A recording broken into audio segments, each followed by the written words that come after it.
welcome. Katie here. Thanks so much for joining me on the Imagine Crafts YouTube channel. Today I've got a little coffee card. Now it's kind of colorful. I don't make tons of coffee cards.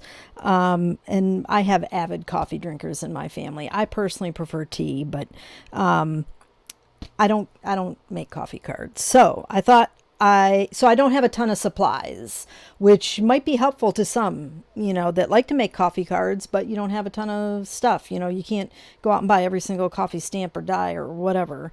So what I have are pretty old. Some things I'm mixing in. I design for companies like I'm doing here with Imagine. So there are, those are generally at least once a year a theme that we've got to do as a design team. So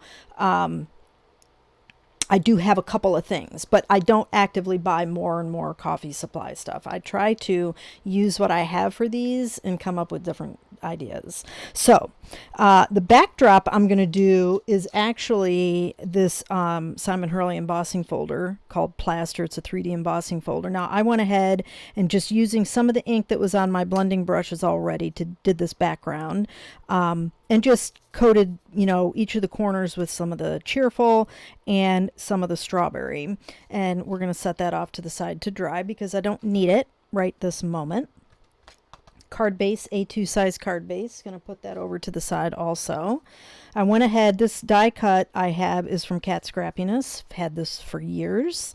And it's just a little travel cup.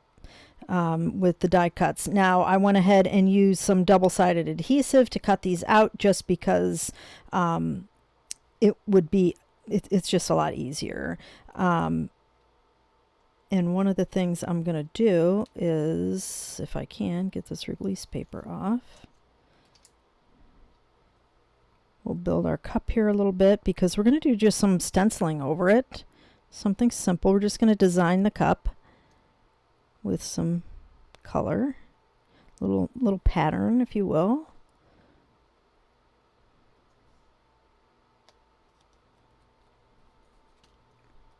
Double-sided adhesive, when you adhere the stuff, once you get everything lined up, you want to make sure you really press it down.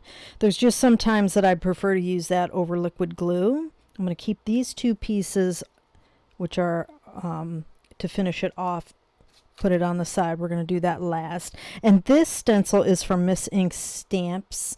I want to say it's called Love You Latte, but I don't really know what it's called. I'll have to look it up when I post the links for it in the description box. So I'm just going to overlay it. I did, and this is why it's kind of grungy looking. I cleaned the one side really nicely, but to get some of the adhesive off, the spray adhesive, but there's none of that on there. You just see the ink catching that. So it might give us some different looks since it's already on there.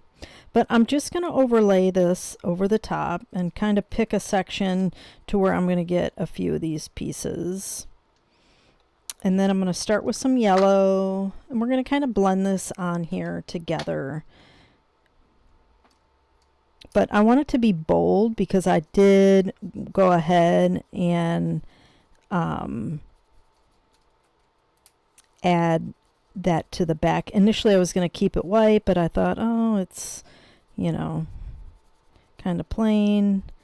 So we'll see what we can add to it.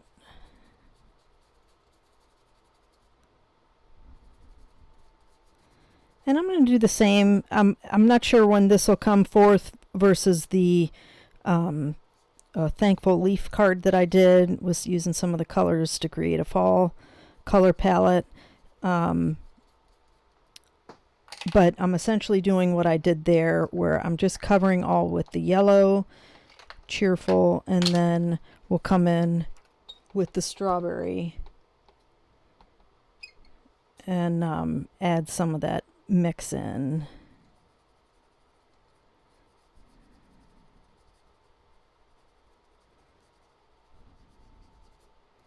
Doesn't have to be perfect.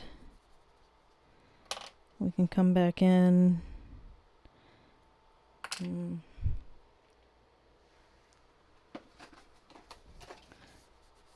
Stain on my brushes too much. Get some of that out of there.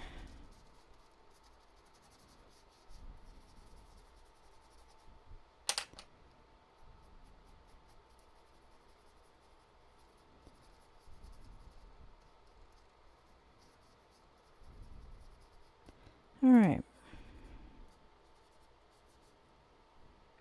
That's pretty. Okay. And then we're going to cut some of the harshness with our wrap. Seems to fit better that way. A lot of people in the diagrams and the stuff, because I've had this die for so long and only use it once a year, do the tab part over here, but I think we're good here. All right. Probably should keep that white. If you replicate this, just keep the plaster background white. It'll probably look a lot better instead of being blended in. Hi friends. I thought I would show you that I actually did change the background because I just couldn't take it. I couldn't take the cup blended in with the black background. So I changed it out for some chocolate brown cardstock. Still use the same embossing folder. But I wanted the cup to stand out a little bit more. So, and then I used an ivory card base and to pop off. Now another good one would be this fog cardstock. I did it with the fog too. With this, because the orange and yellows and stuff will go nice with that fog cardstock as well. So just a couple options. And I just couldn't leave the card with the background the way that it was, because it was pretty terrible. So that's it. Thanks for joining me today. I hope you have a fantastic day. I'll catch you in the next video.